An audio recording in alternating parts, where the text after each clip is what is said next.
I wanted to give a sort of final update on how my winter sowing campaign went. I started this a couple years ago. The first year I did it, I didn't use very many containers, maybe 3 or 4, and it worked well. So the following year, year 2, I scaled up to maybe a dozen containers, and that went even better because I applied some lessons learned.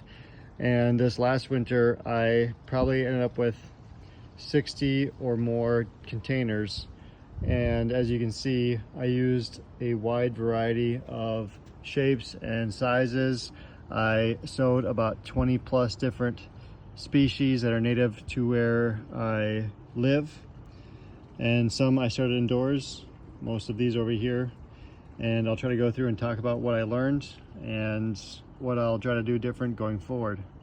Now, the reason why I use all these different types of containers is sort of by necessity. I don't regularly purchase plastic containers like these, so a lot of these I got from friends and relatives, or fished out of recycling bins at work, or even picked up on the side of the road when I was out for a walk or a run and brought home, cleaned out. And I collected the seeds late summer through fall, mostly from my yard, some from a few places, always making sure I knew what it was that I was grabbing. And come December, I did this with my children, who had a lot of fun. Well, basically, you cut open the top, leaving a hinge, you poke a few holes in the bottom, and then you fill it up with dirt, and then you put your seeds on top, get good seed to soil contact, water it, label it. This is butterfly weed.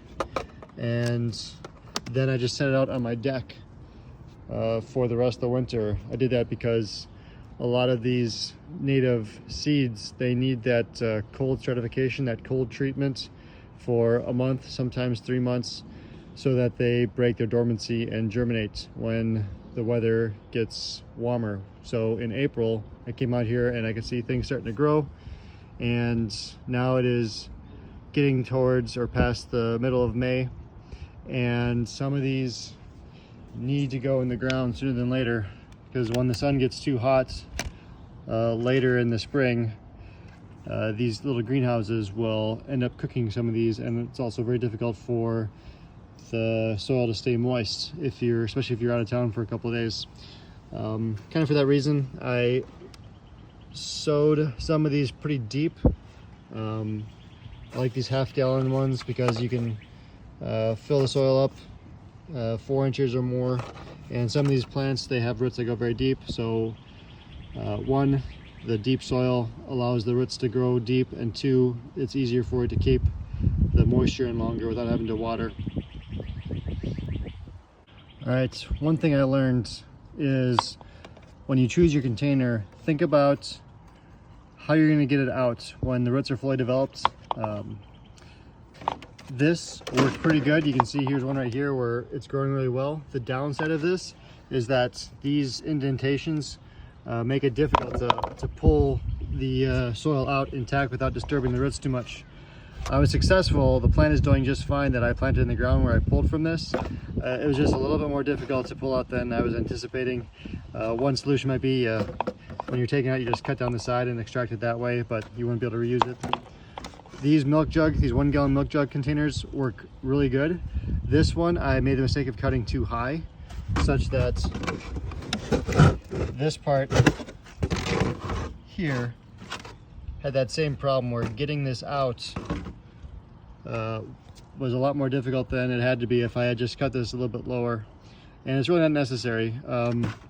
When it's cut a more regular depth, well, these are all gonna have that same problem.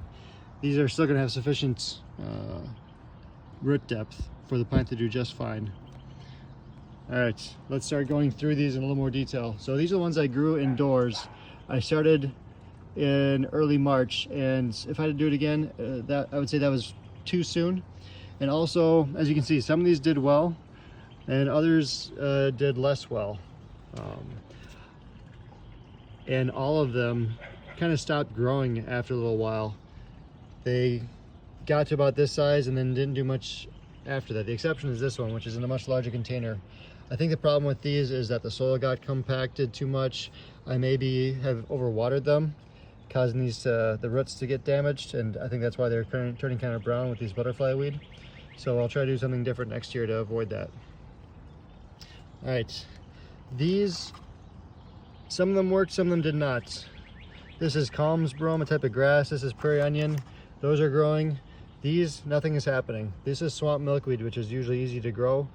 I think I may have gotten a bad batch. I didn't store my seed well enough. It's also possible there's something just that with these containers that just don't work. So I'll try again next year and see what happened. Let's see, these Powerade containers are working very well. I got big blue stem, lead plant, which I've had difficulty growing in the past, and they're doing very well. Blazing star, purple prairie clover, one of my favorites, and then little blue stem. All of these are doing well. I'll probably do this again, but I haven't tried taking them out yet, and I'm concerned that these ridges may cause it difficult to get these out of the container when I want to go and plant them, but we'll see. These milk jug containers have not disappointed. All of them are doing well. Some are growing faster than others, like this one. That's wild bergamot. I love this flower. That will go in the ground pretty soon. Same here. Here's some Joe Pieweed, which is doing fairly well. Some Hairy Mountain Mint. I never tried growing this from seed before, but so far so good.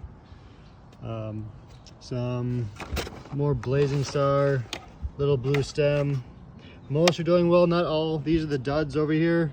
Red dogwood mostly. Just hasn't worked. I tried growing from seed. I never tried growing from seed before, and so far I'm 0 for 3. But maybe I'll try something different next year and see how it goes. Here's one of the container plants that I put in the ground earlier this week from some of the containers I just showed you. This is stiff goldenrod. It's had pretty deep roots. I let develop in that container until the roots were pretty close to the bottom. And in the past, when I had shallower roots or shallower containers and I stuck them in the ground, I'd have to come out and water them maybe twice a day depending on the weather, but daily at least for a good week after I put them in the ground before the roots became established and they became self-sufficient. Here's another one.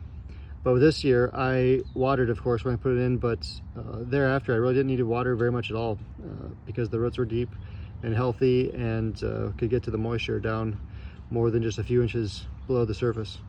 All right, and that's my summary of all the lessons I learned this last couple of months growing these container plants.